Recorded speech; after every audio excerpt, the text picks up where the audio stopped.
কিন্তু ওদের কেন ফিতনা বলি ভালো করে খেয়াল রাখবেন। গায়রে মুকাল্লিদ হয়ে আমিন জুরে বলা ফিতনা, কেরাত খালফাল ইমাম সূরা ফাতিহা পড়া ফিতনা, কিন্তু শাফি মালিকি হাম্বলি হয়ে আমিন জুরে বললে ফিতনা নয়। কারণ কি ভালো করে বুঝে রাখবেন। কারণ হচ্ছে এটা, আমিন জুরে বলা আস্তে বলা উভয়টা হাদিস দ্বারা প্রমাণিত, কিন্তু কোনটা রসুলের চূড়ান্ত আমল, কোনটা রসুলের মাকসাদ, কোনটা রসুলের শেষ আমল, এটা রসুল বলে যান নাই। ভালো করে বুঝবেন। সূরা ফাতিহা পড়া না পড়া হাদিস দ্বারা প্রমাণিত, কিন্তু কোনটা রসুলের শেষ আমল, কোনটা রসুলের উদ্দেশ্য, কোনটাই রসুলের মাকসাদ, সেটা রসুল বলে যান নাই। এরকম ভাবে সকল মুখতালাফি মাসাইলে নবী চূড়ান্ত ভাবে সিদ্ধান্ত দিয়া যান নাই। এই সকল বিষয়ের গবেষণা করে সিদ্ধান্ত দিয়েছেন ফুকায়ে কেরাম।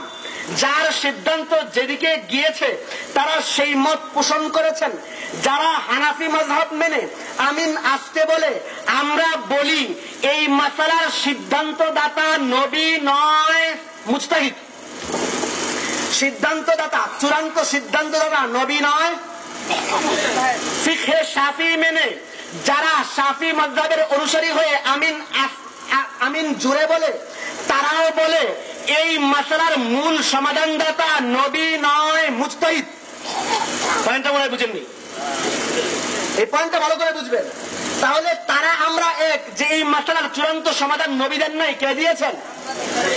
আসলে এই নবী দিয়ে যান নাই, দিয়েছেন মুজতাহিদ। কিন্তু ওরা বললে ফিতনা কেন?